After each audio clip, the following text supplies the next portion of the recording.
Trump பேசும்போது அமெரிக்க குடிமக்கள் தொடர்பாகத்தான் பேசுகிறார். மார்க்கோ ரூபியோ பேசும்போது அவ்வாறு தான் பேசுகிறார். எல்லோரும் அமெரிக்க குடிமக்கள் தொடர்பாகத்தான் பேசுகிறார்கள்.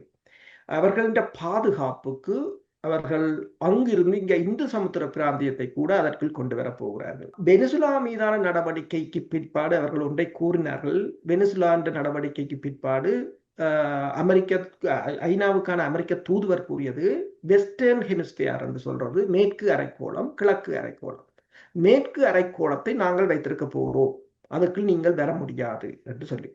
அப்போ ஒரு கேள்வி இருந்தது. அப்படி என்று சொன்னால் ஐரோப்பாவை ரஷ்யாவிடம் விட்டுவிட்டு, ஆசியாவை சீனாவிடம் விட்டுவிட்டு, அமெரிக்க கண்ணாங்கலா ஆர்டிக் வரையிலும் தான் கையகப்படுத்த போகிறதா என்று ஒரு ஜென்டில்மேன் ஒப்பந்தம் இருக்கலாமோ என்ற கேள்வி எழுந்திருந்தது.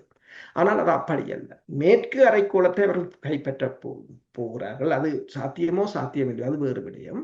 அவர்களுடைய திட்டத்தை நான் கூறுகிறேன். அதே நேரம் ஆசிய பிராந்தியத்தையும் ஐரோப்பாவையும் ஒரு வெவ்வேறு நடவடிக்கைகள் மூலம் ஒரு என்னென்னு சொல்றது உறுதியற்ற தன்மையில் வைத்திருப்பது.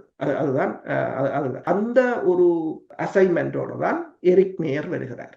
பீட்டர் ஹெசட் அவர் லாஸ்ட் இயர் போன வருடம் பசிபிக் பிராந்திய கட்டளை மையத்திலிருந்து எல்லாம் கிட்டத்தட்ட 800 ஜெனரல்களை சந்தித்திருந்தார். ஒரே அடியாக கூப்பிட்டு கூறியதுதான், நீங்கள் வினைத்திறன் உள்ளதாக இருக்க வேண்டும், இல்லையா வீட்டுக்கு போங்கள் என்று.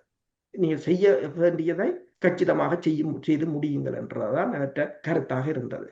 எனவேதான் பசிபிக் கமாண்ட் வந்து இலங்கையிலும் வந்து தரையிறங்கி இருந்தது. அதாவது முன்னைய போல நெடுக இலங்கைக்கு போக முடியாது, இந்தியாவை கேட்கணும், பாகிஸ்தானை கேட்கணும், சீனாவை கேட்கணும், அப்படியெல்லாம் நீ இருக்கீங்களா?